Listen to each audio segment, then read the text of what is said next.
ورحمة الله وبركاته.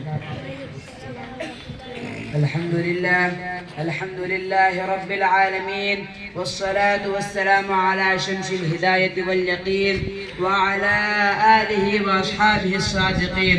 أما بعد، فقد قال الله تبارك وتعالى: فأعوذ بالله من الشيطان الرجيم، بسم الله الرحمن الرحيم. ولا تهنوا ولا تحزنوا وأنتم الأعلون إن كنتم مؤمنين. صدق الله العظيم. رونق بزم حضرات صدر معزز اساتذہ اکرام اور گلشن شاہی کے گلو لالا، بزم شاہی کی اس تاریخی اجلاس میں مجھے جس موضوع پر لب کشائی کی سعادت ملی ہے وہ سرزمین ہندوستان کی آواز ہے، اور وقت کا ایک اہم سوال ہے کہ ہندوستان کے مسلمانوں کا مستقبل روشن کیسے ہو۔ نوجوانان اسلام، یہ تو ایک وقت کا سوال ہے، لیکن میرا بھی تم سے یہ سوال ہے کہ آخر انقلاب کیسے آیا؟ ہندوستان کی دھرتی نے اس سوال کی جرأت کیسے کی؟ اسے بولنے کا موقع کیوں ملا؟ ہندوستان کی گلیوں میں یہ آواز کیوں گونجی؟ کیا سرزمین ہندوستان نے شاہان مغلیہ خلجی و غوری کی 800 سالہ حکمرانی کو بھلا دیا؟ کیا اسے بزم جنت عشاء کو وہ دن یاد نہیں ہے جب وہ انگریزی سامراج کے چنگل میں سسک رہی تھی، غلامی کا توق اور ذلت کی زنجیروں میں جکڑی ہوئی تھی، اس کی عظمت و تقدس کو پامال کیا جا رہا تھا، امن و امان کا خاتمہ ہو چکا تھا؟ اے سرزمین ہند، بتاؤ تمہیں کس نے آزاد کرایا تھا؟ علم حریت کس نے بلند کی؟ تحریک آزادی کے بانی شیخ الہند رحمت اللہ علیہ کون ہے؟ مجاہد آزادی مولانا حسین احمد مدنی کون ہے؟ قائد آزادی مولانا ابوالکلام آزاد کون ہے؟ مولانا محمد علی جوہر رحمت اللہ علیہ، مولانا شوکت علی گوہر رحمت اللہ علیہ کون ہے؟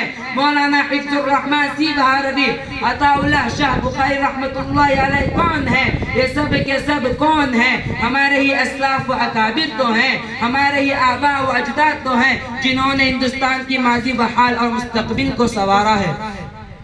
100 بار سوارا ہے ہم نے اس ملک کے 11ویں برہم کو، 100 بار سوارا ہے ہم نے اس ملک کے 11ویں برہم کو، یہ اہل جنوب بتلائیں گے کہ ہم نے دیا ہے عالم کو۔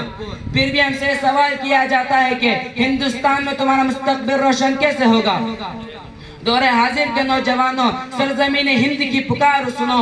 ہاں مجھے یاد ہے تمہارے ہی اسلاف و اکابر نے ہمیں عزت و حرمت کا تاج پہنایا ہے، میری گردن سے توق غلامی کو اتارا ہے، تمہارے ہی آبا نے ہمیں جنت نشاں بنایا ہے، لال قلعہ کی عظمت دی ہے، قطب مینار کی بلندی عطا کی ہے، تمہارے ہی شہنشاہوں نے ہمیں سینہ گیتی کو تاج محل کے حسن و جمال سے سنوارا ہے، مگر تھے تو وہ آبا ہی تمہارے، تم کیا ہو؟ تھے تو وہ آبا ہی تمہارے، تم کیا ہو؟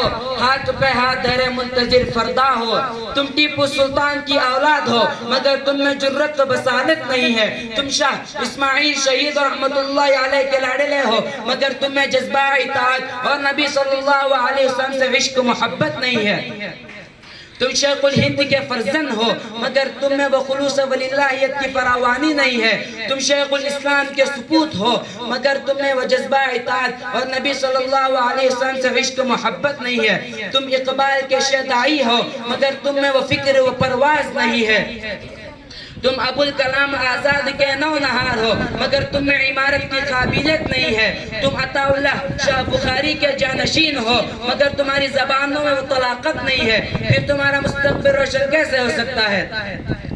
عزت و سربلندی کیسے مل سکتی ہے؟ حکومت کا تخت و تاج تمہارے قدموں میں کیسے آ سکتا ہے؟ مسلمانوں، تم نے اپنی ماضی کو بھلا دیا، تم نے اپنا آقا دو جہاں سید الکونین صلی اللہ علیہ وسلم کے اسوہ حسنہ کو بالائے طاق رکھ دیا، تم نے فاروق اعظم اور خالد بن ولید کے طریقوں کو چھوڑ دیا، تم نے صلاح الدین ایوبی اور ٹیپو سلطان کی للکار کو پشت ڈال دیا، تم نے حسین احمد مدنی اور عبید اللہ سندھی کی للکار کو پشت ڈال دیا، تمہیں کبھی اسیران مالٹا کی فرایت پر غور نہ کیا، پھر تمہارا مستقبل روشن کیسے ہو سکتا ہے؟ برادران اسلام، آپ اسلامی تاریخ کا مطالعہ کیجئے، اس کے اوراق کو کھنگال کر دیکھیے، وہ کون سی طاقت تھی جس نے صحرائے عرب میں ہلچلی مچا دی تھی؟ وہ کون سا اصول تھا جس نے ضلالت و جہالت اور شرک و کفر کے اندھیروں میں سعادت و ہدایت کا چراغ روشن کیا تھا؟ وہ کون سا دستور تھا جس نے عرب کے بدھوؤں کو نجوم ہدایت بنا دیا اور انہیں قیصر و قصر کے تخت و تاج کا مالک بنا دیا؟ وہ کون سا نسخہ کیمیا تھا جس نے صحابہ اکرام کو دنیا کا قائد و رہبر بنا کر امامت و قیادت اور حکومت و سیاست کے میدان کا بھی شاہ سوار بنا دیا؟ وہ کون سی طاقت تھی جس نے مسلمانوں کو مٹھی بھر مسلمانوں کو ہزاروں پر اور ہزاروں کو لاکھوں پر فتح نصرت عطا کیا تھا؟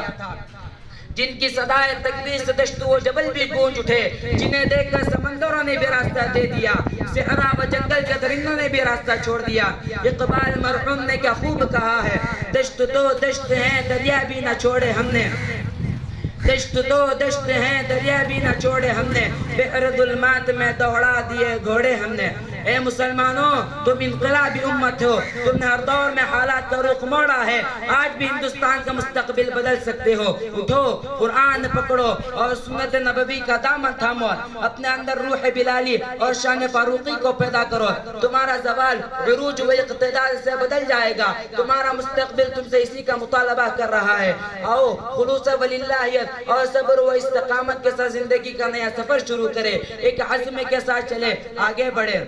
اب اٹھ کے بزم جہاں کا اور ہی انداز ہے، اب اٹھ کے بزم جہاں کا اور ہی انداز ہے، مشرق و مغرب میں تیرے ہی دور کا آغاز ہے، وما علینا الا البلاغ۔ السلام علیکم ورحمۃ اللہ وبرکاتہ۔ وعلیکم السلام ورحمۃ اللہ وبرکاتہ۔ ماشاءاللہ طالب علم نے بہت ہی اچھے انداز میں 15 اگست جو یوم آزادی کا دن ہے، جس کے پیچھے علماء اکرام کی قربانیاں ہیں، ان ساری چیزوں کو مختصر وقت میں پیش کیا۔ اللہ تعالیٰ سے دعا ہے اللہ تعالیٰ ہمارے اس ملک کے آزادی کے لیے جتنے لوگوں نے اللہ کے نیک بندوں نے قربانی دی ہے، اللہ تعالیٰ ان تمام کو نعم البدن نصیب فرمائے، اعلیٰ علیین میں جگہ نصیب فرمائے۔